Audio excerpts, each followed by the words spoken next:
Hello friends, कैसे हैं आप सभी लोग। हम आशा करते हैं आप सभी लोग अच्छे होंगे।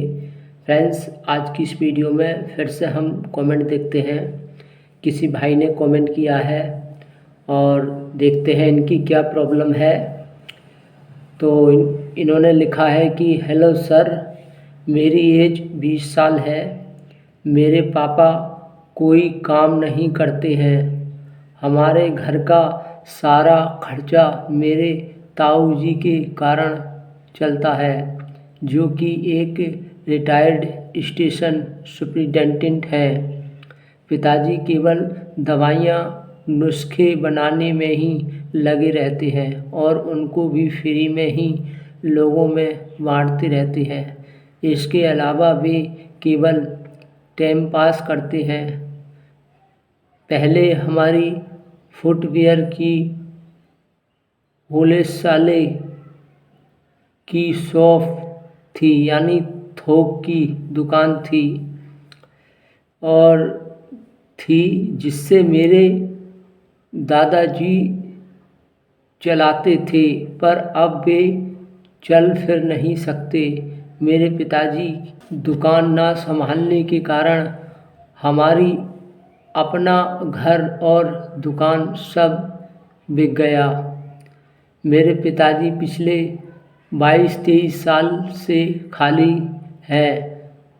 पहले वे मैरिज करवाने का काम करते थे, पर पिछले 7-8 साल से वो काम भी नहीं चलता है।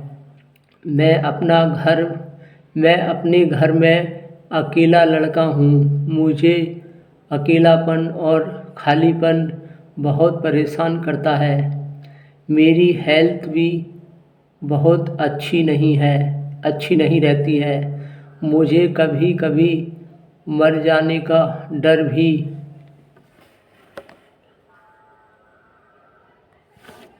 भी सताता रहता है और मुझे प्रेजेंट मोमेंट में रहने में बड़ी प्रॉब्लम होती है। सर, मेरा क्वेश्चन ये था कि हमें कैसे पता चले कि हमारे साथ जो भी हो रहा है वो अन्याय है या पिछले जन्म के बुरे कर्म हैं। Please sir. तो देखिए, यहाँ पर ना कोई पिछला जन्म होता है, ना कोई अगला जन्म होता है, ना कोई आत्मा होती है, ना कुछ होता है। यहाँ लोग कहते हैं ना कि आत्मा एक शरीर को छोड़ के दूसरे शरीर को धारण करती है, ऐसा कुछ भी नहीं है। इस बात को समझें। जैसे देखिए, हम सब इंसान हैं। हम एक क्या है, एक वस्तु है। जैसे कि आत्मा अलग अलग नहीं है, आत्मा सिर्फ एक ही है। जैसे 100 पंखा चल रहे हैं, 100 मशीनें चल रही हैं, किससे चल रही हैं? लाइट से चल रही हैं। तो क्या जो लाइट है वो अलग अलग लाइट है? एक ही लाइट से सब मशीनें चल रही हैं, सब पंखा चल रहे हैं। जितनी भी जो मोटर है, लाइट है, बल्ब है, वो सब एक ही बिजली, एक ही करंट से चल रहे हैं ना। उसी हिसाब से जो हम सब दुनिया में जितने भी लोग हैं, जानवर हैं, वस्तु मतलब जानवर हैं, इंसान हैं, जो जीव हैं, जो सब कुछ चल रहा है, जो सिर्फ एक ही एनर्जी से चल रहे हैं। आत्मा सिर्फ एक ही है। तो कहने का मतलब ये है, ना कोई अगला जन्म होता है, ना कोई पिछला जन्म होता है। और कोई इंसान ना मरता है और ना वो जन्म लेता है। हम सब मिट्टी हैं, मरने के बाद मिट्टी में मिल जाएंगे। जब दोबारा हम इस दुनिया में आते हैं तो हम मिट्टी से ही बन के आते हैं। जैसे मान लो, उदाहरण के लिए मोबाइल है, मोबाइल चल के पुराना हो जाएगा, बेकार हो जाएगा, तो क्या इसका दोबारा जन्म होगा? नहीं होगा। पेन है, पेन चलते चलते घिस गया, टूट गया, तो उसका दोबारा जन्म होगा? नहीं होगा। कोई भी मशीन है, चलते चलते पुरानी हो गई, ख़राब हो गई, कबाड़े में डाल दी, तो ताड़ के उसको दोबारा वो कर दिए, तो क्या हुआ? उसका कोई दोबारा जन्म होगा? ऐसे ही शरीर है, हम सब यूनिक हैं। एक ही बार हम जन्म लेते हैं, दोबारा हम मिट्टी में मिल जाते हैं। हमारा हर पुर्जा मिट्टी में मिल जाता है। तो कहने का मतलब ये है, यहाँ कोई पिछला अगला जन्म नहीं होता है। लोग सोचते हैं मुझे पिछले जन्म में मैंने कोई बुरे कर्म किए। पिछला जन्म किसने देखा है? आज तक कोई दुनिया में नहीं ऐसा आया है जो पिछला जन्म किसी ने देखा हो। कोई ऐसा नहीं है इस दुनिया में। कोई कुछ नहीं बता सकता, ना भविष्य के बारे में कोई कुछ बता सकता, ना पिछले जन्म के बारे में कोई बता सकता, ना कोई अगले जन्म के बारे में बता सकता है। ये तो लोगों ने सिर्फ कहानी बनाई है लोगों को डराने के लिए, कंट्रोल करने के लिए, कोई गलत काम ना करे, लोगों को अनुशासन में रखने के लिए इस तरह के नियम बनाए हैं। तो हमारे साथ जो भी अन्याय होता है, गलत होता है, वो सब हमारे नासमझ की वजह से, अज्ञानता की वजह से होता है। हम पढ़ते लिखते हैं नहीं, हमारे अंदर समझ कम है। हर इंसान के अंदर कुछ ना कुछ क्षमता होती है, किसी के अंदर सीखने की क्षमता होती है, वो सीख कर महान बनते हैं, सीखने की कला है। कुछ ना कुछ पढ़ते रहते हैं, कुछ ना कुछ जहाँ से भी सीखने को मिले, जहाँ से भी ज्ञान मिले वो सीखते रहते हैं, और सीखते सीखते वो अपने आप को बुद्धिमान ज्ञानी बना लेते हैं, जिससे वो परेशानियों से लड़ना सीख जाते हैं और परेशानियों को चुटकियों में सॉल्व कर लेते हैं। और दूसरी बात ये है कि जो परेशानियाँ आती हैं, जो हमें लगता है कि मेरे साथ अन्याय हो रहा है, ये अन्याय नहीं हो रहा है, ये हमारे साथ अच्छा हो रहा है। परेशानियाँ हमें मजबूत बनाने के लिए आती हैं।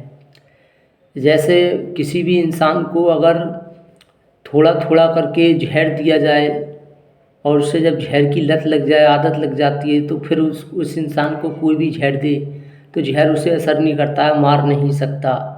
जैसा हम जिम में जाते हैं तो क्या होता है, बहुत दर्द होता है, बहुत पसीना बहाना पड़ता है, बहुत मेहनत करनी पड़ती है, तब जाकर हमारी बॉडी बनती है। कुछ लोग हम लोग देखते हैं कि यार किसी के अंदर बहुत ज़्यादा टैलेंट है, कोई बहुत ज़्यादा समझदार है, कोई हम अपने मन में सोचते हैं इस इंसान का दिमाग बहुत तेज़ है, ये बहुत इंटेलिजेंट है। तो वो कैसे हुआ है? वो मेहनत करके हुआ है, उसने बहुत मेहनत करी है। मेहनत हम नहीं देखते हैं। तो मेहनत करने से और सही डायरेक्शन देखने से धीरे धीरे ज्ञान डेवलप होता है। मेहनत करनी पड़ती है, मेहनत करके धीरे धीरे ज्ञान आता है, फिर वो ज्ञान ही हमें परेशानियों से लड़ना सिखाता है। मान लीजिए मैं कहीं सफ़र में हूँ, मेरे साथ सामान है और मैं उसका ध्यान नहीं दे रहा हूँ, कोई चोरी करके ले गया, मेरा सामान चोरी हो गया, तो मैं क्या होगा मेरे साथ? दुख होगा, मुझे लगेगा यार भगवान ही मेरे साथ अन्याय कर रहा है। ये अन्याय नहीं कर रहा है, मुझे ये भगवान जागरूक कर रहा है, मुझे सावधान कर रहा है। अगली बार जाऊंगा तो मैं अपने सामान पे ज़्यादा ध्यान दूंगा। अब मुझे पता चल गया है कि हाँ यहाँ सामान चोरी हो जाता है, तो क्या हो गया, मैं सतर्क हो गया। तो भगवान हमें सतर्क करने के लिए हमारे जीवन में परेशानियाँ देता है, लेकिन हमें लगता है कि ये हमारे साथ अन्याय हो रहा है। ये अन्याय नहीं होता है। अब जैसे मान लो किसी इंसान ने मुझे धोखा दे दिया, तो क्या हुआ, मैं जागरूक हो गया, सावधान हो गया, मुझे पता चल गया कि हाँ इंसान धोखेबाज भी होते हैं। तो मैं क्या करूँगा, आगे से धोखा नहीं खाऊंगा, सावधान हो जाऊंगा, मुझे पता चल जाएगा कि हाँ दुनिया में ऐसे लोग भी होते हैं। अगर मैंने किसी से धोखा नहीं खाया, मेरा सामान कभी चोरी नहीं हुआ, कभी मेरी तबीयत ख़राब नहीं हुई, तो मैं कैसे समझदार बनूंगा? जब तक मैं अनुभवों से नहीं गुजरूंगा, परेशानियों से नहीं गुजरूंगा, तब तक मैं दूसरों का दर्द कैसे समझूंगा? कैसे मेरे अंदर समझदारी आएगी, कैसे मैच्योरिटी आएगी? तो ये जो कुछ भी हो रहा है, ये हमें सावधान, ज्ञानी और एक किसी भी समस्या को गंभीरता से सोच पाएँ, उसके लिए बनाने के लिए भगवान हमारे साथ ऐसा करता है। जैसा हम जिम करते हैं तो वहाँ क्या जब बॉडी बनाने जाते हैं, हम जिम में जाते हैं, तो क्या होता है, वहाँ बहुत मेहनत करनी पड़ती है, पसीना बहाना पड़ता है और बहुत ज़्यादा मेहनत करनी पड़ती है, बहुत लंबे समय तक मेहनत करनी पड़ती है, तब जाकर हमारी बॉडी बनती है। जैसा लोग कहते हैं कि हम परेशानी आती है हमारे ऊपर, कोई भी हमारे साथ गलत कर रहा है, तो ये पिछले जन्मों का, ये बुरे कर्मों का फल मिट रहा है। अगर ये बात सच होती तो फिर तो यार हिसाब से ये कानून की ज़रूरत नहीं है, पुलिस वालों की ज़रूरत नहीं है, संविधान की ज़रूरत नहीं है, कुछ भी करने की कोई ज़रूरत ही नहीं है। क्यों? क्योंकि ये तो पिछले जन्मों का फल मिल रहा है। किसी छोटी लड़की है, उसके साथ बलात्कार हो गया, तो जिसने बलात्कार किया उसको सज़ा देने की कोई ज़रूरत ही नहीं है। फिर तो यही मान लिया जाएगा पिछले जन्म का ये पिछले जन्म में कोई बुरे कर्म किए होंगे, उसका फल मिला है। तो फिर तो पुलिस की ज़रूरत नहीं है, कोई कानून की ज़रूरत नहीं है। जो भी किसी के साथ गलत होए तो यही बोल दो कि पिछले जन्म में कोई बुरा कर्म किया होगा, इस वजह से ये बुरे कर्मों का फल इसे भोगने को मिल रहा है। फिर तो सब हम इसी के ऊपर छोड़ देंगे। अब मान लो जैसे जंगलों में शेर ने हिरन को मार के खा लिया, तो क्या उसका क्या दोष है हिरन का? क्या उसको ये माना जाएगा कि इसके जो हिरन ने पिछले जन्म में कोई बुरे कर्म किए होंगे, इस वजह से शेर ने फाड़ के खा लिया? अरे भाई, ये तो प्राकृतिक है, ये प्रकृति का नियम है, यही जिंदगी है, ऐसी ही होता है। हमारी रक्षा अगर कानून ना हो, पुलिस ना हो, तो हमारे अपने ही हमें मार देंगे। प्रॉपर्टी के लिए कोई हमें मार देगा कि इसकी प्रॉपर्टी हमें मिल जाएगी, एक दूसरे को काट के मार देंगे, लूट मार शुरू हो जाएगी। तो जो कुछ चल रहा है, अनुशासन ठीक ठाक चल रहा है, वो कानून की वजह से चल रहा है।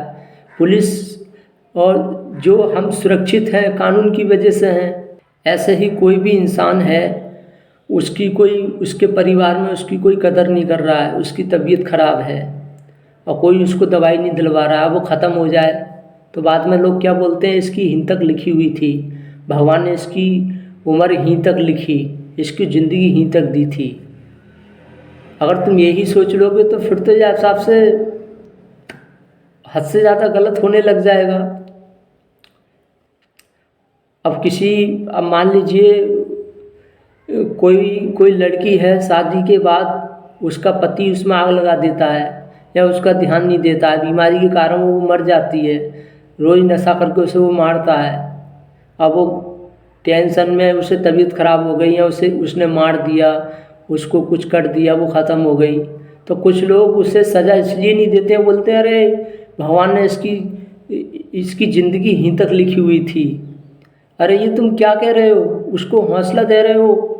जिसने गलत किया है उसको सज़ा दिलवाने से रहे तुम उसको और हौसला और उसको बढ़ावा दे रहे हो।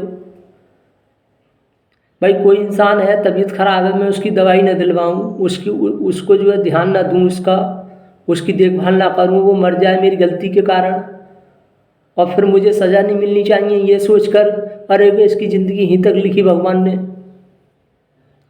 अगर तुम ऐसे ही मान के चलोगे तो फिर तो ये हिसाब से एक दूसरे को लोग मार देंगे, बोलेंगे अरे हमारा तो कुछ होगा ही नहीं।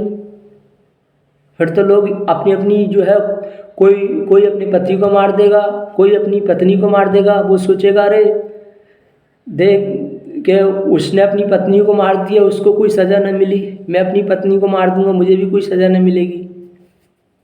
बाद में लोग यही सोच लेते हैं अरे इसकी ज़िंदगी यहीं तक थी।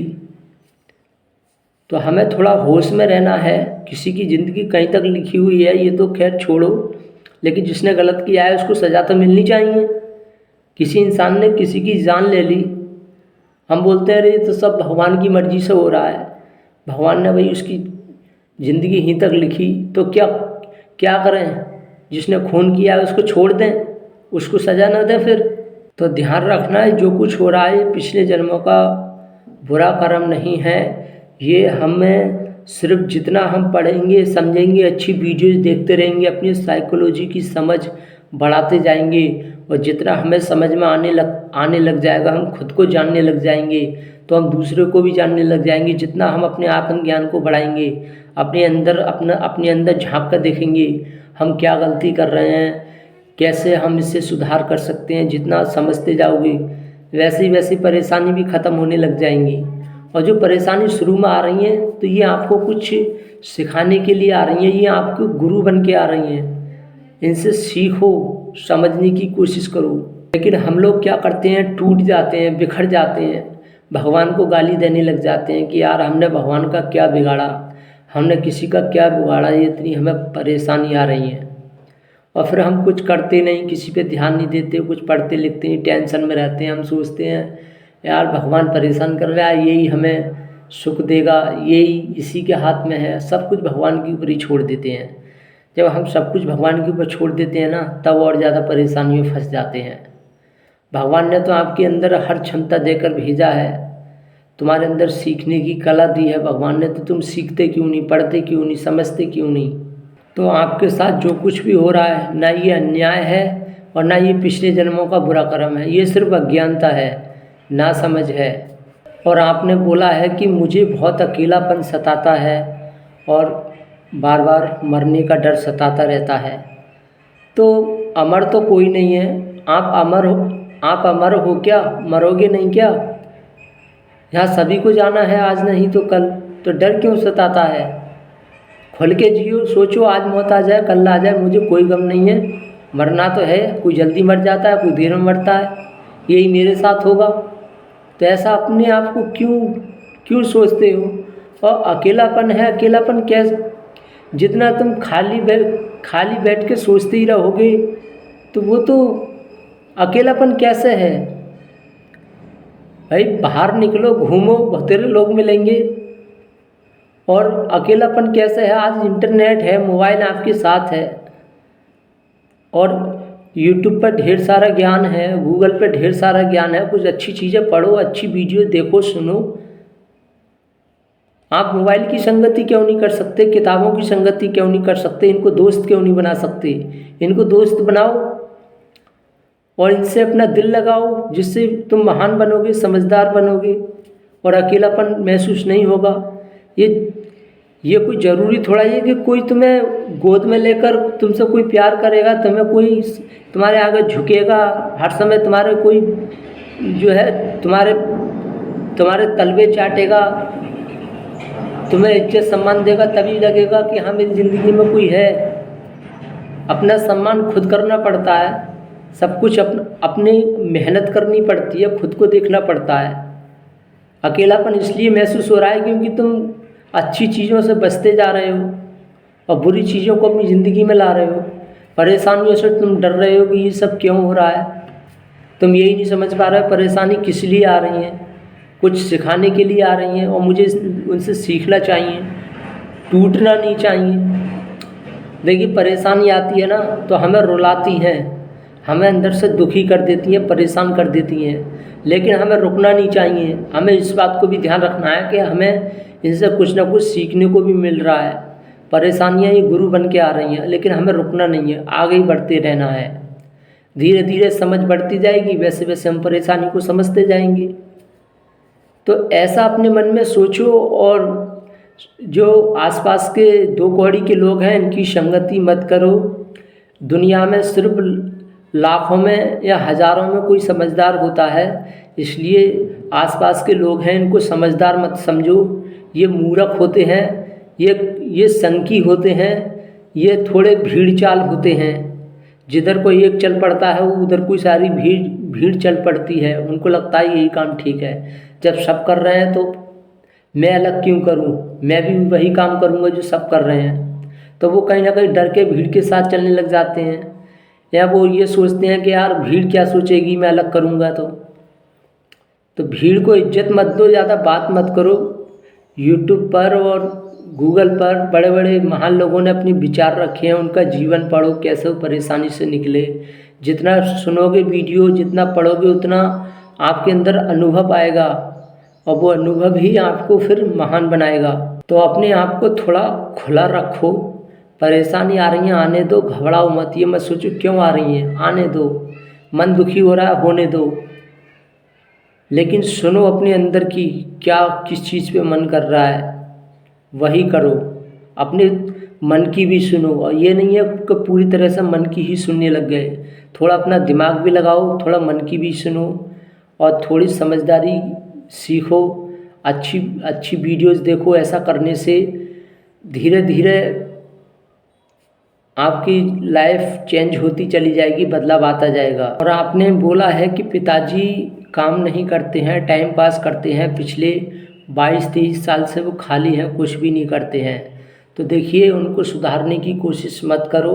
आप अपने आप पे ध्यान दो, काम करो, अपने दम पर जीने की कोशिश करो। वो जो भी कर रहे हैं उनको उनके हाल पे छोड़ दो, और उनको वो किसी की बातों से नहीं सुधर रहे हैं, उनको वक्त खुद समझा देगा। उनके साथ साथ आप टेंशन क्यों कर रहे हो? वो तो अपनी ज़िंदगी ख़राब कर रहे हैं, आप अपनी ज़िंदगी ख़राब क्यों कर रहे हो? आप अपने आप पे ध्यान दो। बाद में आपको वरना एहसास होगा कि यार काश मैंने अपनी ज़िंदगी क्यों बेकार की। उनकी चिंता मत करो। चिंता करने से वो नहीं सुधरेंगे, समझा कर देख लिया, समझाने से भी वो नहीं सुधरेंगे। और ख़ासकर वो अपने बेटे की बातों से तो और भी नहीं सुधरते हैं। वो सोचते हैं तू मेरा बेटा है तो बेटा ही रहे, मैं तेरे कहने से सुधर जाऊंगा, तू मुझे ज्ञान देगा, मैंने तुझे पैदा किया है। तो उनके अंदर और अहंकार आ जाता है। अगर बेटा समझाने की कोशिश करे तो अगर उनको समझाना है तो आपके ताऊ जी समझाएं या कोई और रिश्तेदार समझाए, और हैं बड़े हैं उनसे वो समझाएं तो उनकी बात समझ सकते हैं। आपकी बात तो बिल्कुल भी नहीं समझेंगे। तो आपको उन पे ध्यान नहीं देना है, अपने काम पे ध्यान देना है। जैसे मान लो कुछ लोगों की ये फितरत होती है कि वो जो मन में आए वही करते हैं। वो किसी के साथ गलत हो रहा है, कोई दुखी है, कोई मर रहा है, कोई जी रहा है, उन्हें कोई मतलब नहीं, नशा वशा में पड़ जाते हैं। उनकी ऐसी आदतें होती हैं कि वो सुधरने से नहीं सुधरते हैं। फिर वक्त उन्हें समझाता है। तो कुछ लोगों को वक्त के ऊपर छोड़ देना चाहिए कि वक्त खुद इन्हें समझा देगा। तो आपको अपने आप को देखना है, मेहनत करना है। जैसे मान लीजिए शुगर है, शुगर को मैंने आज़ाद कर दिया। अब मैं शुगर को रोज़ समझा रहा हूँ कि देख तू इस कीचड़ में मत जाया कर, तू साफ रहकर रोज़ मैं तुझे नहलाऊंगा, तू इस कीचड़ में मत जा। अब मैं कई सालों से समझा रहा हूँ शुगर को, लेकिन वो मेरी बात समझ ही नहीं रहा है। वो बार बार कीचड़ में जा रहा है, कीचड़ में लौट रहा है, कीचड़ को ही पसंद कर रहा है। क्यों कर रहा है वो? क्योंकि वो उसकी फितरत है, उसको कीचड़ में मज़ा आता है। भगवान ने उसकी आदतें ही ऐसी बनाई हैं, उसकी फितरत ऐसी बनाई है कि उसको कीचड़ ही पसंद आएगा। और मैं कई सालों से समझा रहा हूँ शुगर को, और शुगर समझ ही नहीं आ रहा है। और मैं परेशान हूँ, रो रहा हूँ, दुखी हो रहा हूँ कि यार मैं इस शुगर को इतना समझाता हूँ, इतनी मैं इसकी सेवा करता हूँ, इतना इसे नहलाता हूँ, ये बार बार कीचड़ में क्यों भागता है। तो भाई जैसा उसको ईश्वर ने बनाया है, जैसी उसकी फितरत है, वो तो वही करेगा।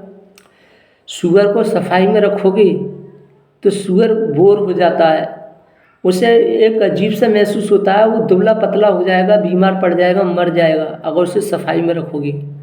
लेकिन अगर शुगर को तुमने आज़ाद कर दिया और उसे कीचड़ में ही जाने दिया, रोका नहीं, तो फलता फूलता है, तगड़ा पड़ जाता है, अच्छा हो जाता है। शुगर को कीचड़ में रहना पसंद होता है।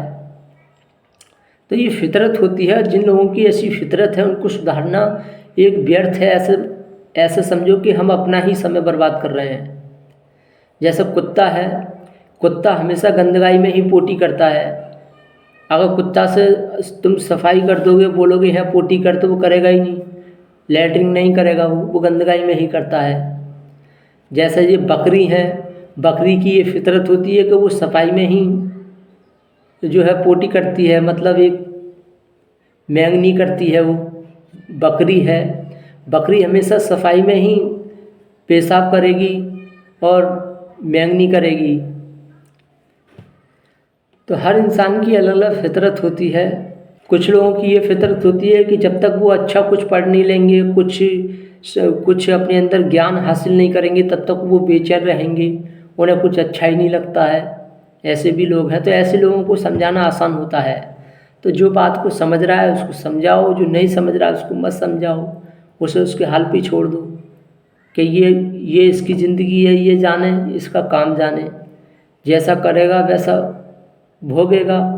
लेकिन ये हमारी फितरत होती है कि जो इंसान हमारी बात को समझ रहा है हम उसे नहीं समझाते हैं। जो हमारी बात सुनना ही नहीं चाह रहा है, समझना ही नहीं चाह रहा, हम उसके पीछे हाथ धो के पड़ जाते हैं, उसे समझाने की कोशिश करते हैं। जैसा देखा है ना कि कुछ लड़का उस लड़की के पीछे पड़ जाते हैं जो उनको बिल्कुल भाव नहीं देती, जो इज्जत नहीं करती है, प्यार करना नहीं सोच रही है, हम उसके पीछे पड़ जाते हैं कि ये मुझसे प्यार क्यों नहीं कर रही है। ये ऐसा ऑटोमेटिक होता है, ये साइकोलॉजी होती है कि हम उसी लड़की को इज्जत देते हैं जो हमारी बिल्कुल इज्जत नहीं करती, हम उसी के पीछे भागते हैं कि मैं आज वो हमें ऑटोमेटिक वही अच्छी हमें वही लड़की ज़्यादा अच्छी लगती है जो हमें भाव नहीं देती। जैसे कि कोई आई हमारी ज़िंदगी में, हमसे बहुत प्यार किया, बहुत सम्मान दिया, वह अचानक से उसने दूरी बना ली, अब इज्जत नहीं दे रही है, सम्मान नहीं कर रही है, तो हम उसी को पीछे पड़ जाते हैं, उसी को सुधारने की कोशिश करते हैं। एक लड़की ऐसी है जो हमारी बातों को सुनने को तैयार है, समझने को तैयार है, प्यार करने को तैयार है, इज्जत देने को तैयार है, शादी करने को तैयार है, उसमें हमारा इंटरेस्ट ही नहीं है बिल्कुल। तो हम यही गलती करते हैं, हम ज्ञान उसके ऊपर झाड़ने लग जाते हैं जो हमें बेवकूफ़ समझता, जो सुनने को तैयार नहीं है, बोल रहा है अरे ये तो बकवास कर रहा है, क्या इसकी बकवास सुननी है, हम उसी को ये सुधारने में लगे रहते हैं। तो जो समझे सुने उसे समझाओ सुनाओ, और जो पागल समझ रहा है, बेवकूफ़ समझ रहा है, उस इंसान से तो दूरी बनाने में ही समझदारी होती है। तो अंत में मैं आपसे यही कहूँगा, जाको राखे साइयाँ मार सके ना कोई, बाल न भाका कर सके जग जो बैरी होए। कोई जहाँ तक भगवान चाहेगा आपको कोई मार नहीं सकता। और देखिए कुछ लोग तो क्यों मर जाते हैं, वो मरने से ही डरते हैं, वो इतना डर जाते हैं कि यार मैं कहीं मर गया, कुछ हो गया तो क्या होगा। जो जितना अपने अंदर मौत का डर इकट्ठा करता रहेगा वो उतनी जल्दी मर जाता है। और जिसके अंदर से मौत का डर निकल जाए, अरे मुझे कोई टेंशन नहीं है, आज मर जाऊँ कल मर जाऊँ कोई दिक्कत नहीं है, मरना तो है ही, तो वो इंसान फिर मरता भी नहीं है, खुल के जीता है। तो इसलिए महान लोगों ने कहा है 100 साल की ज़िंदगी जीने से अच्छा है 30 साल जियो 40 साल जियो, पर आज़ाद बन के जियो, बहादुर बन के जियो। जो लोग ज़्यादा जी पाते हैं ना वो ज़िंदगी में कुछ नहीं कर पाते। तुम 100 साल जी पाए, 100 साल तुमने ज़िंदगी जी ली, कायर बन के जिए, गुलाम बन के जिए, तो ऐसी ज़िंदगी से क्या फ़ायदा। इससे अच्छा है 30 साल की उम्र में मर जाओ, 40 साल की उम्र में मर जाओ, पर मज़े से जियो, ताकि मरने के बाद एहसास ना हो कि यार हमने तो कोई ज़िंदगी ना जी। अब गुलाम बन के नो दुख सहकर, परेशानी सहकर, डर डर के जिए, 100 साल जिए, मरने के बाद फिर भी पछता रहे हैं कि यार मैंने कभी ज़िंदगी में एंजॉय नहीं किया, मैंने ज़िंदगी कभी खुल के ही नहीं जी, रो रहे हैं हद से ज़्यादा। और जो इंसान 30 साल जिया लेकिन मस्त होके जिया, खुल के जिया, तो मरने के बाद पछतावा नहीं करता, उसको तो कोई टेंशन नहीं है। पर जिया जितनी भी ज़िंदगी काटी मैंने, पर काटी मज़े से, ऐसे जिया मैं। और ऐसों का लोग फिर सम्मान भी करते हैं। जैसा हमारे देश के क्रांतिकारी थे जिन्होंने देश के लिए जान दे दी, उनकी कितनी उम्र थी, कोई 30 साल में मर गया, कोई 35 साल में मर गया, कोई 20 साल में मर गया, सब शहीद हो गए। तो उनका हम लोग सम्मान कर रहे हैं आज, उनकी इज्जत है, वो अमर रहेंगे, उनकी किताबें हैं, उनको पढ़ते हैं हम। और जो 100 साल तक जिए कायर बन के, उनको कौन याद रख रहा है, कोई याद नहीं रख रहा है, वो समय की धूल बन गए। और उनको हम जब कोई ऐसे कायर के बारे में जब हम सुनते भी हैं तो मुंह से बद्दुआ निकलती है, गाली निकलती है, अरे सही है साला मर गया तो क्या कर पाया वो ज़िंदगी में, ऐसे हमारे अंदर से निकलता है। तो हम उम्मीद करते हैं आपको समझ में आया होगा हमने क्या समझाने का प्रयास किया। और जो लोग देख रहे हैं वो भी कमेंट कर सकते हैं, अपनी समस्या बता सकते हैं, जिससे उनकी समस्या का समाधान जल्दी ना सही देर से मिले, पर अवश्य मिलेगा। आपको कौन सी बात अच्छी लगी, कौन सी बात गलत लगी, और कैसी वीडियो देखना पसंद करते हैं, ये हमें कमेंट में ज़रूर बताएं। Thank you very much.